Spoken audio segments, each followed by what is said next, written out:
We're going on to my favorite segment, man. It's Who You Got, yeah. So I love this, man. A mini drum roll. But it's just where we break down the offense, defense, who NFL team has the better coaching, who's gonna win the game, why, how about how many points.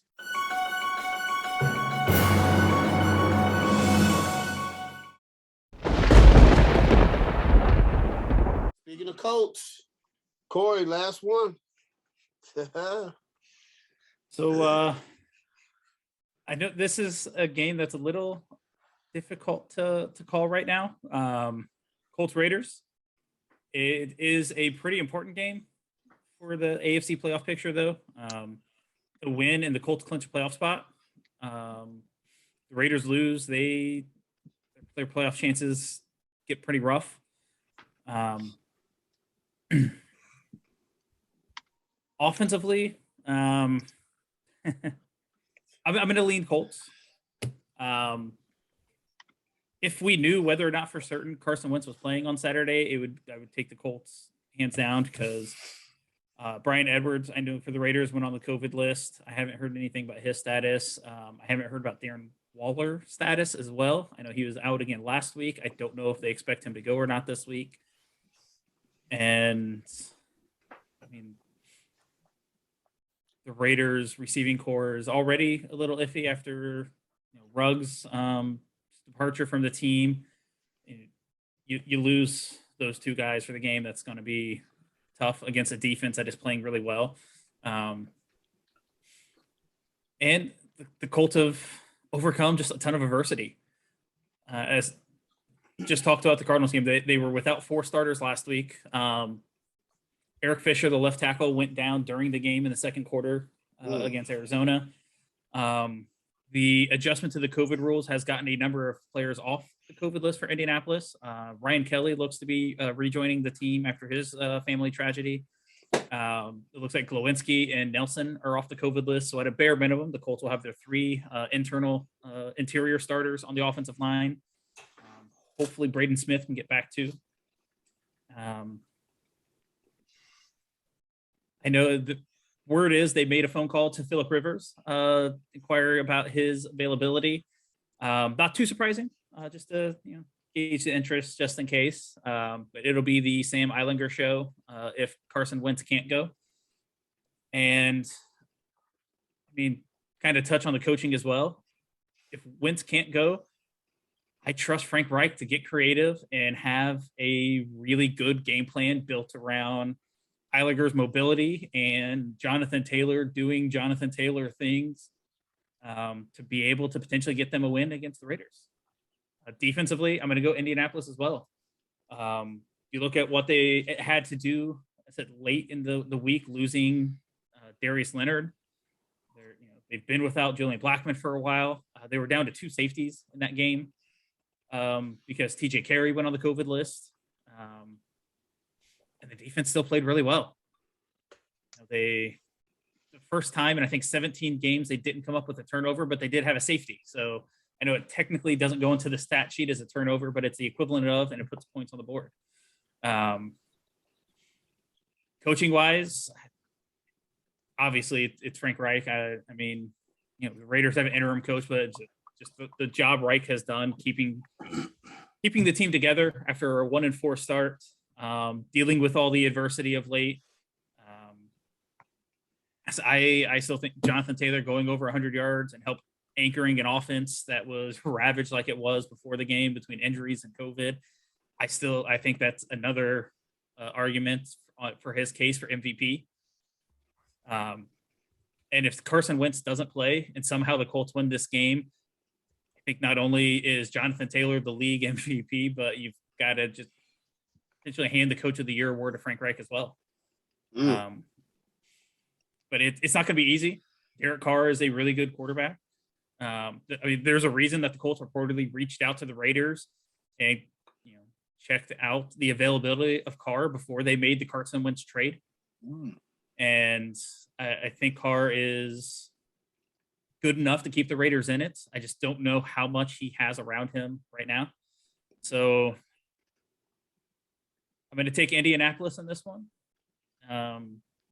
Say 28-24. But honestly, I Frank Reich has made me a believer. I think I would take the Colts even if I knew Carson wasn't going. But there's a chance that he is activated and ready to play on Sunday still. So, all right, Mo, Raiders and Colts. Who you got? Offensively, if Wentz was playing, I would just totally 10 toes down say the Colts. But not to be funny, I'll still say the Colts. I think still you got weapons. You got Jonathan Taylor who will run the ball. You'll get a heavy doses of him. So I'll still say the Colts. Defensively, I'll definitely say the Colts. Culture-wise, of course, Frank Wright, the job he's done, keeping steady with injuries and COVID issues and all that. He's done a great job keeping his team intact. I'm gonna go Colts with this one. I think they know what's at stake as far as seeding and everything. So I think I'm gonna take Colts in a war. It's gonna be. I think I'll take Colts 21-17. I think Jonathan Taylor's going to run the ball well and they're going to make it a place. All right. So speaking of the new COVID protocols, so they're saying that the NFL, NFLPA, this new CDC guidelines, they reduced the quarantine time from 10 days to 5. Yep. So even if you're unvaccinated or I believe as long as you're asymptomatic. Yep. No. Vaccinated or not. No, they just went up. It does matter if you're asymptomatic, but if you're not, right?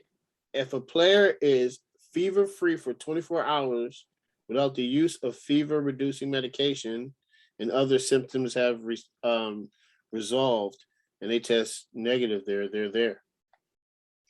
They're in there. That's the new. I thought so, Corey, and I had to read. Sometimes you got to read down. I don't do that all the time. Yeah, I know man. It's like the story's been evolving a lot over the last 24 hours. So. Yeah, it's constantly updating. So, I mean, we know why they're doing that. So, but offense. Listen, the Raiders have Derek Carr. Darren Waller is another one that he just got placed on the COVID list, I believe, today or yesterday. So he could still play, but with his injury, I don't know. He has knee, now he has back issues as well. He hasn't practiced fully. I would shut him down for the rest of the year. You have Hunter Renfrow, Derek Carr, but I'm picking the Colts offense just because of the base of Jonathan Taylor. I think he's that good. He's in the MVP conversation, and that's the Colts offense. And I'm not mad at that. They're going to run through him. The defense, I got to go with the Colts once again. Mo just gave out a stat. They're second in the NFL behind Dallas with 31 turnovers. Darius Leonard has a chance to play as well. So, I mean, you got Darius Leonard. You still have Kenny Moore, right? The defense is good because, you still have DeForest Buckner. And, once again, their defense is good. So, and they also have a really good linebacker too. Corey Bobby Okereke? Yeah. So he's, I mean, at that point, the Colts defense is better.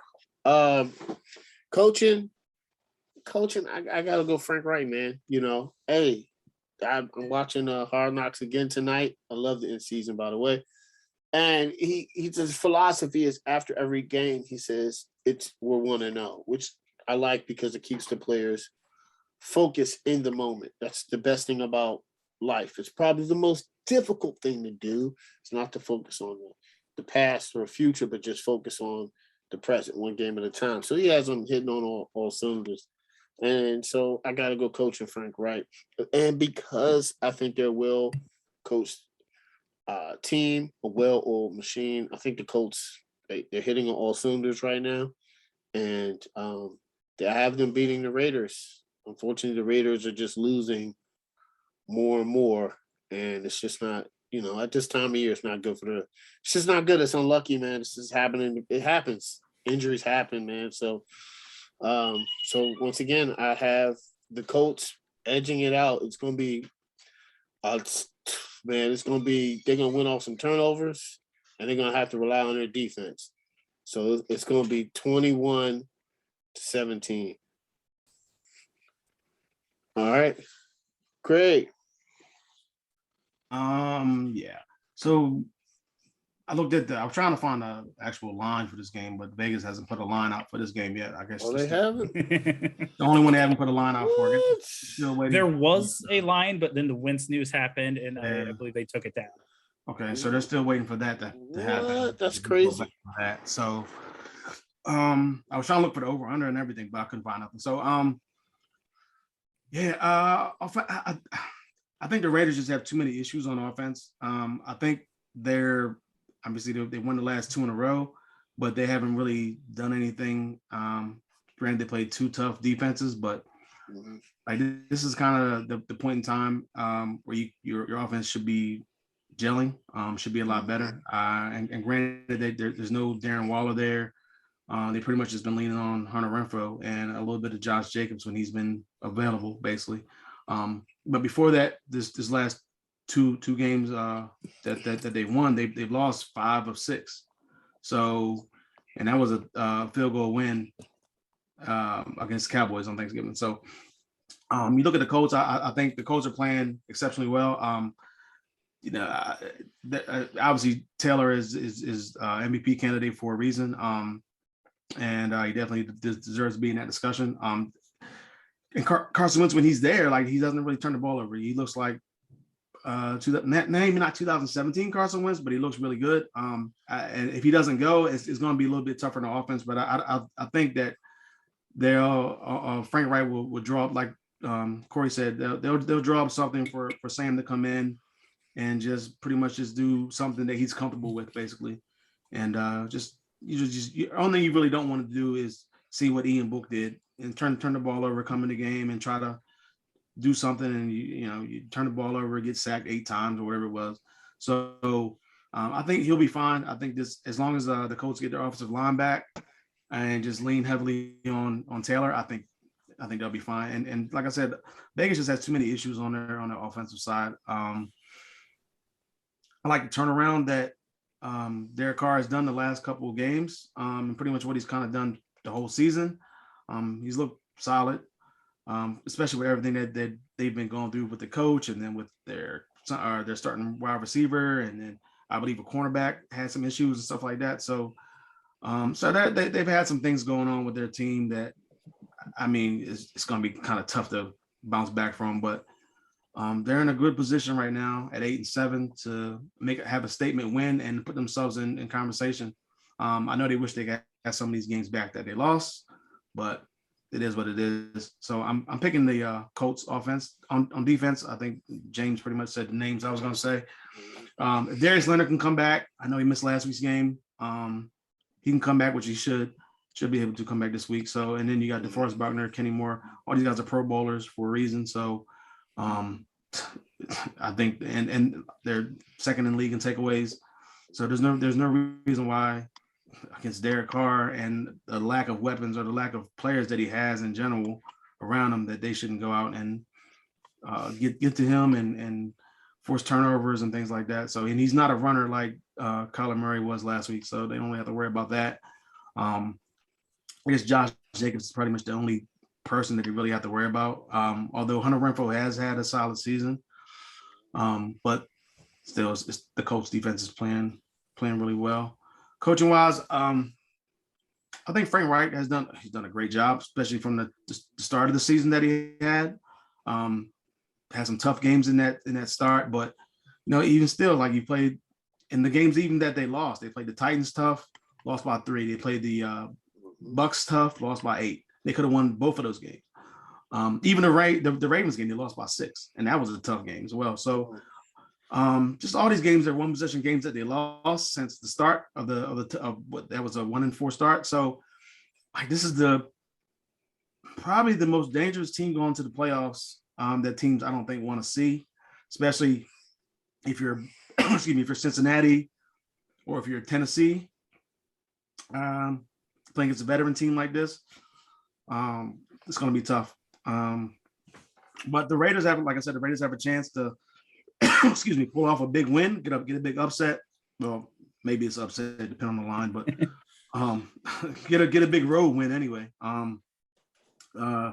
But I just don't, as good of a job as the I don't even know his name, the interim head coach has done for the Raiders. This is a big tough task for them. So I'm definitely going with the Colts here. If once we're playing, it'd be so much easier for me to pick a score, but I'm going to say 23-19, the Colts win this game. All right, cool. So James, two more things for this game real quick. Yeah. One, I know Perryman, the Pro Bowl linebacker, was put on the COVID list this week, along with a couple other Raiders linebackers. So their linebacking core is really thin. Now, this was also, again, before, I believe this was announced on Monday. Okay, so they could still get back. We will see.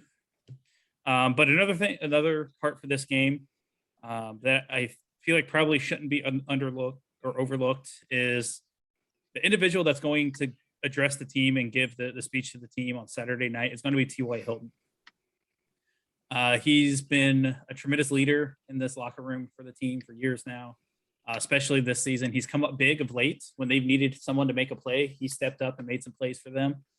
But there's a real possibility that this will be his last home game as an Indianapolis Colt. And I know T.Y. commands a lot of respect in that locker room. And I think no matter what the quarterback situation is, there's going to be a lot of guys wanting to go out there and put it on the line for T.Y. to help him go off Lucas Oil for potentially the last time with a win. Yeah, I heard that. I think this is his contract a year. He only had a 1-year deal. He had the neck injury that was already making him consider retirement. So I could see him hanging it up at the end of the season. If he doesn't, I think he'll be back. It's on him. I think the Colts will bring him back. I don't know that they would. That's interesting. It's up to Ballard. That is. Yeah. You got both sidelines. I think have something like you got Ty on one side and you got John Madden and that whole thing on the other side. Yeah. I mean, most of the players probably know him from the video game, but yeah, I'm not sure that anybody on the Raiders roster is going to have any more of a connection to Madden than anyone on the Colts sideline. Yeah, maybe the owner, the son, but I mean it was marked it. Yeah, maybe he'll be the one to round the team up. I don't know, but but that's I don't know if that's going to affect the game. It wouldn't affect it as much as a player, no. But I'm just saying, like they both have some type of thing to. Yeah, they do. Yeah. I agree. All right, guys, the live stream is over. All right, once again, thank y'all for the support. Like, comment, and subscribe. Fourth quarter is out.